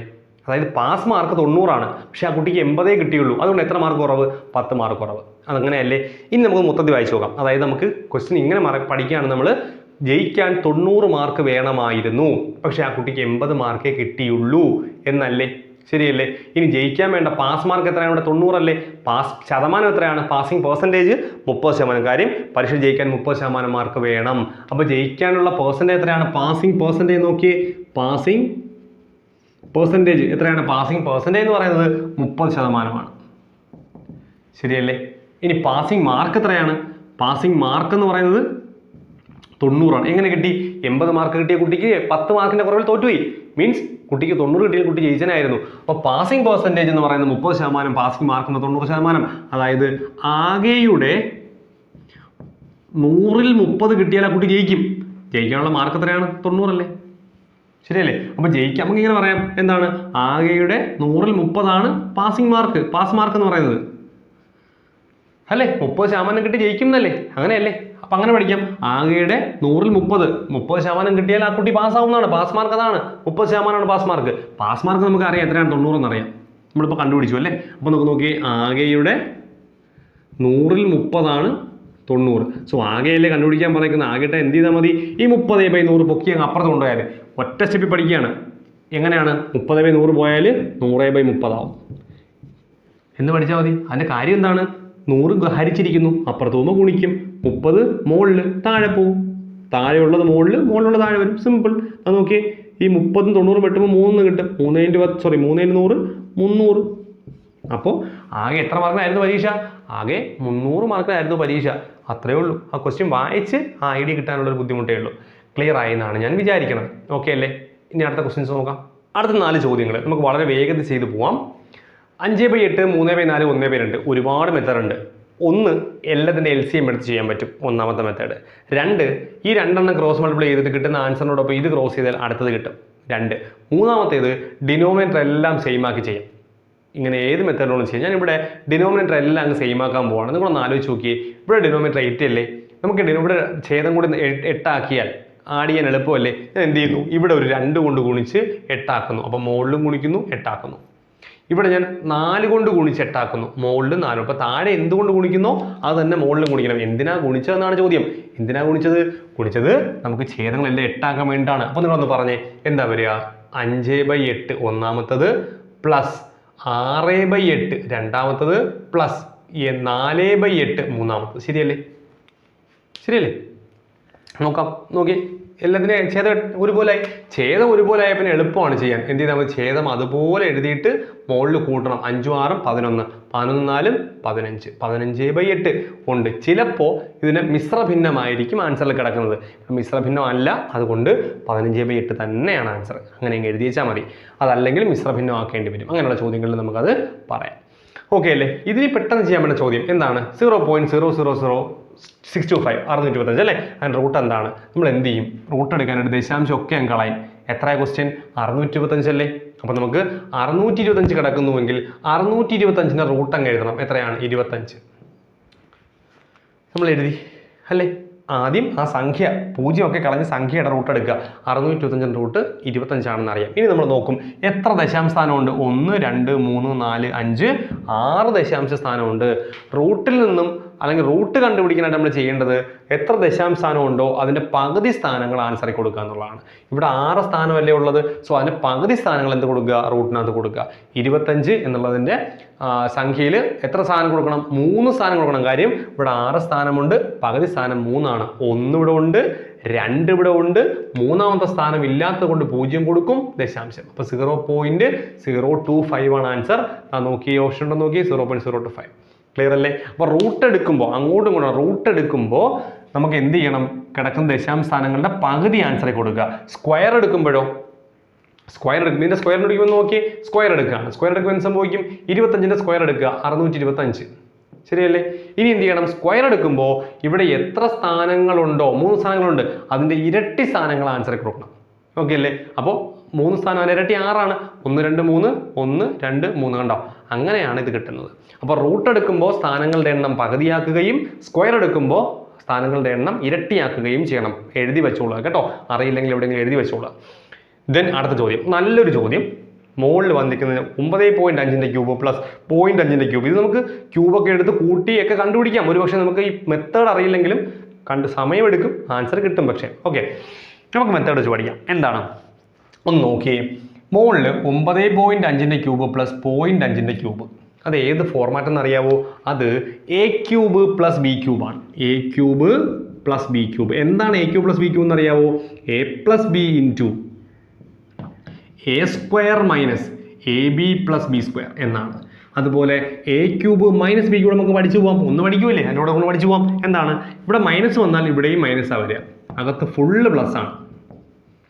കണ്ടോ, ഇതാണ് 2 equations, A³ plus B³ഉം A³ minus B³. അതിൽ ഇതിന് ന്യൂമറേറ്റർ നോക്കി ഏത് ഫോമാണ്, ഈ ഒന്നാമത്തെ ഫോമാണ്. അപ്പോൾ ഒന്നാമത്തെ ഫോം വെച്ച് നമുക്ക് മുകളിൽ അങ്ങ് എക്സ്പാൻഡ് ചെയ്യാം. മുകളിൽ എന്താ വരിക, A പ്ലസ് B. ഇവിടുത്തെ A ആരാണ്, ഇവിടുത്തെ A എന്ന് പറയുന്നത് 9.5ഉം B എന്ന് പറയുന്നത് 0.5ഉം ആണ്. അല്ലാതെ A എന്ന് പറയുന്നത് 9.5ൻ്റെ ക്യൂബ് അല്ല, A എന്ന് പറയുന്നത് 9.5 ആണ്. സംശയങ്ങളുണ്ടെങ്കിൽ ചോദിച്ചോണം കൂടെ, എപ്പോഴും ഞാൻ പറയില്ല, നിങ്ങൾ ചോദിച്ചോണം ധൈര്യമായിട്ട്. അപ്പോൾ ഇവിടുത്തെ A എത്രയാണ്, ഇവിടുത്തെ A എന്ന് പറയുന്നത് 9.5, B എന്ന് പറയുന്നത് 0.5. അപ്പം മുകളിൽ നമുക്ക് എങ്ങനെ എഴുതാം, ഈ ഫോർമാറ്റ് കൊടുക്കാം അല്ലേ. A plus B. അതായത് നോക്കാം, നമുക്കൊന്ന് എഴുതി നോക്കാം. 9.5 പ്ലസ് 0.5 അല്ലേ? ശരിയല്ലേ? ഇനി അകത്താര A square minus A B plus B square എന്നാണ്. എ സ്ക്വയർ എന്ന് പറഞ്ഞു കഴിഞ്ഞാൽ 9.5ന്റെ ഇങ്ങനെ എഴുതാം, 80.5ന്റെ സ്ക്വയർ മൈനസ് എ ബി എന്നല്ലേ, A B means A into B എന്നല്ലേ, അതായത് 9.5 ഇൻറ്റു 0.5 അല്ലേ, പ്ലസ് ബി സ്ക്വയർ എന്നല്ലേ. ബി സ്ക്വയർ എന്ന് പറയുന്നത് 0.5ന്റെ സ്ക്വയർ, 0.5ന്റെ സ്ക്വയർ. ശരിയല്ലേ? താഴെ നോക്കിയേ, താഴെ നമുക്ക് ഇതിനെങ്ങനെ എഴുതാം? 9.5 ഇൻറ്റു 9.5, അതായത് 9.5ന്റെ സ്ക്വയർ. ഇവിടെ നോക്കിയേ, മൈനസ് 9.5 ഇൻറ്റു 0.5 പ്ലസ് എന്താണ് 0.5 ഇൻറ്റു 0.5, 0.5ന്റെ സ്ക്വയർ. ഒന്ന് നോക്കി, ഈ കിടക്കുന്ന സാധനവും ഈ കിടക്കുന്ന സാധനവും വെട്ടിക്കളയാൻ പറ്റില്ലേ? രണ്ടും ഒരേ സാധനമല്ലേ? ഞാനതങ്ങനെ കീച്ചി കളഞ്ഞു. ഇതാണ് ഇവിടെ കീച്ചിക്കഴിഞ്ഞാൽ ബാക്കി ആര്? മുകളിൽ 9.5 പ്ലസ് 0.5 10. താഴെയും മുകളിലൊന്നും ഇനി ആരുമില്ല. ആൻസർ 10. വലിയൊരു ചോദ്യം, ചെറിയൊരു ആൻസർ 10. ഓക്കെ അല്ലേ? സോ നോക്കുക, നന്നായിട്ട് നോക്കുക. കുറേ നല്ല ചോദ്യങ്ങൾ ഇതിനകത്തുണ്ട് കേട്ടോ. ചിലർക്ക് പറ്റണമെന്നില്ല, ചിലർക്ക് എല്ലാം പറ്റും. എങ്കിലും നിങ്ങൾ ധൈര്യമായിട്ട് നിങ്ങൾക്ക് എത്ര മാർക്ക് കിട്ടി സ്വന്തമായിട്ട് ചെയ്തപ്പോൾ എന്നുള്ളത് താഴെ ഒന്ന് കമൻറ്റ് ചെയ്യുക. നമുക്ക് അങ്ങനെയുള്ള ഒരാളോട് മാർക്ക് പറയാൻ, എനിക്ക് ഇത്ര മാർക്കേ ഇപ്പോൾ ഉള്ളൂ എന്ന് പറയാനുള്ള അത് എത്ര മാർക്ക് കുറഞ്ഞാലും പറയാനുള്ള ഒരു ഗഡ്സ് നമ്മൾ ഉണ്ടാക്കിയെടുക്കണം. അങ്ങനെ ഉണ്ടാക്കിയാൽ നമുക്ക്, അതായത് ഉളുപ്പില്ലായ്മ നമ്മൾ ഉണ്ടാക്കണം. ആ ഉളുപ്പില്ലായ്മ നമ്മൾ പഠിച്ചോളും. സാറിനോട് ഡൗട്ട് ചോദിക്കാൻ, ഏത് ആൾക്കൂട്ടത്തിൻ്റെ ഇരുന്നാലും ഒരു സാറ് പറയുമ്പോൾ ആ സാറിന് എനിക്ക് ഒരു ഡൗട്ട് ഉണ്ട് എന്ന് പറയാനുള്ള ഒരു മൈൻഡ്. അങ്ങനെ പറയാതെ പമ്മി ഇരുന്നു കൊണ്ടാണ് പലരും മാത്സിൽ ഒന്നും എത്താതെ ആയി പോകുന്നത്. നമ്മുടെ സംശയങ്ങൾ പൊട്ടത്തരമാണോ, അത് ചോദിച്ച നാണക്കേടാണോ, മറ്റുള്ളവരെന്ത് കരുതും, ഈ ചിന്താഗതി ആദ്യം നിങ്ങൾ മാറ്റുക. എന്നിട്ട് ചോദിക്കാനുള്ളൊരു മൈൻഡ് ഉണ്ടാക്കിയെടുക്കുക. എന്നിട്ട് പഠിച്ചു തുടങ്ങുക. നമുക്ക് പഠിച്ച് ഒരു കരയ്ക്ക് എത്തണം, ഒരു ജോലി വാങ്ങണം. സോ 15 ചോദ്യങ്ങളായി നമ്മൾ. അപ്പോൾ ഇത് നിങ്ങൾക്ക് എത്ര കിട്ടിയെന്ന് പറയുക. നിങ്ങൾക്ക് സജഷൻസ് എന്തായാലും തീർച്ചയായിട്ടും പറയുക. നമ്മൾ അടുത്ത ദിവസം ടോപ്പിക്കിൻ്റെ ബാക്കി കണ്ടിന്യൂ ചെയ്യും. തീർച്ചയായിട്ടും കണ്ട് നോട്ടൊക്കെ എഴുതി സെറ്റാക്കി വയ്ക്കുക. സമയം എടുത്ത് നമുക്ക് പഠിച്ച് സെറ്റ് ആവണം. അപ്പോൾ അടുത്ത വീഡിയോ ആയിട്ട് നമുക്ക് അടുത്ത ദിവസം വീണ്ടും കാണാം.